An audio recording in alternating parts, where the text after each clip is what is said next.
La démocratie permet aux citoyens de participer aux décisions politiques, mais cela peut se faire de différentes manières. En France, on élit des représentants qui votent les lois, alors qu'en Suisse, les citoyens peuvent eux-mêmes décider par référendum.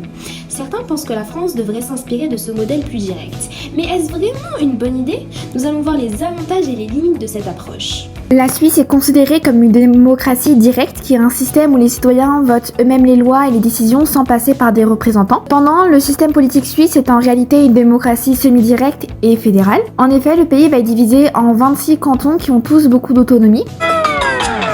Un jour, une question.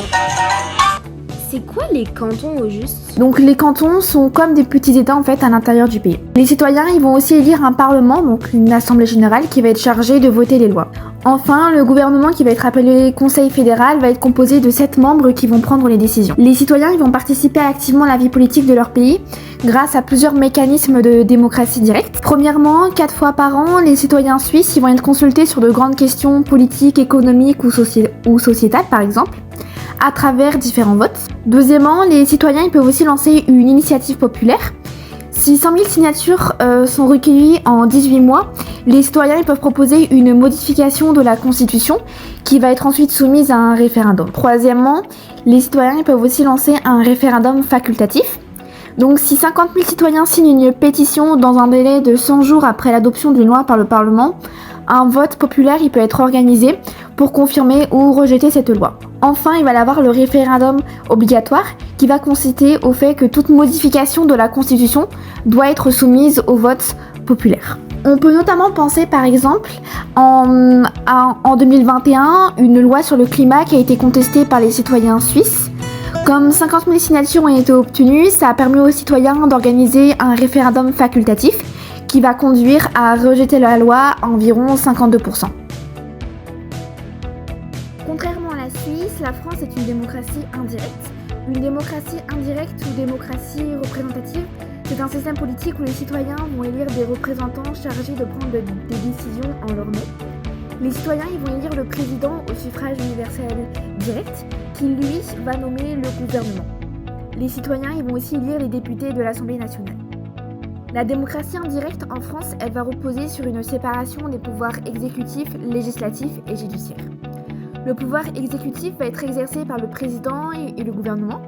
Le pouvoir législatif, lui, va être assuré par l'Assemblée nationale et le Sénat. Et enfin, le pouvoir judiciaire va être assuré par le Conseil constitutionnel et les tribunaux. Le système suisse est souvent cité comme un modèle de démocratie directe, mais il présente plusieurs limites qui peuvent en effet poser problème. Les citoyens votent directement sur des lois ou des réformes, mais ils n'ont pas toujours les connaissances nécessaires pour analyser en profondeur les enjeux qui y correspondent. De plus, les émotions et les campagnes médiatiques peuvent influencer leurs choix.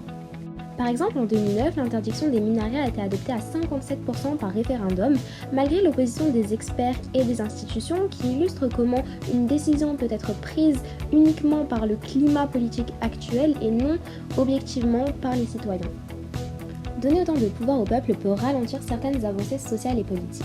Par exemple, les femmes n'ont obtenu le droit de vote en Suisse qu'en 1971, soit 27 ans après la France. Ceci nous montre bien le retard des évolutions majeures causées par les votations publiques des citoyens.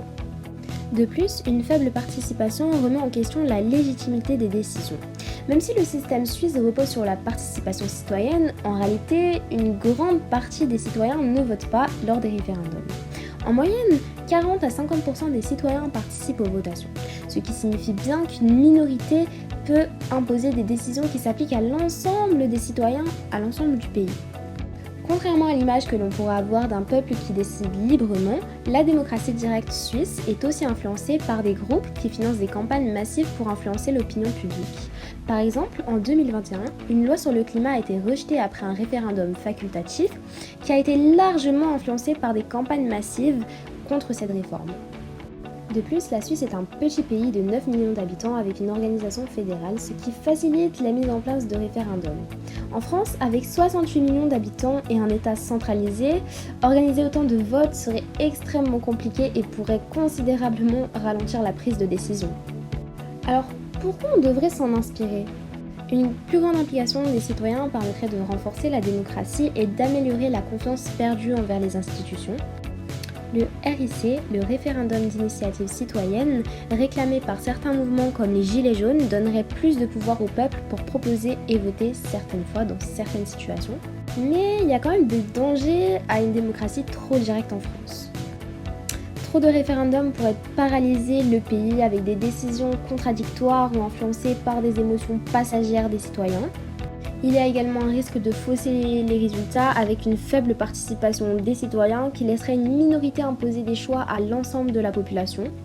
Les lobbyistes qui financent des campagnes massives d'influence et les médias pourraient orienter les votes en fonction de leur intérêt et donc fausser les résultats à travers la manipulation. On pourrait donc trouver une solution intermédiaire. La France pourrait par exemple introduire davantage de consultations populaires sans autant tomber dans un excès de référendums. En effet, l'idée de combiner démocratie représentative et participation citoyenne pour éviter les blocages tout en renforçant l'implication du peuple serait... Pour conclure, la démocratie directe a des avantages, mais elle présente aussi des limites importantes. Importer le modèle suisse en France tel qu'elle est ne serait pas une bonne idée.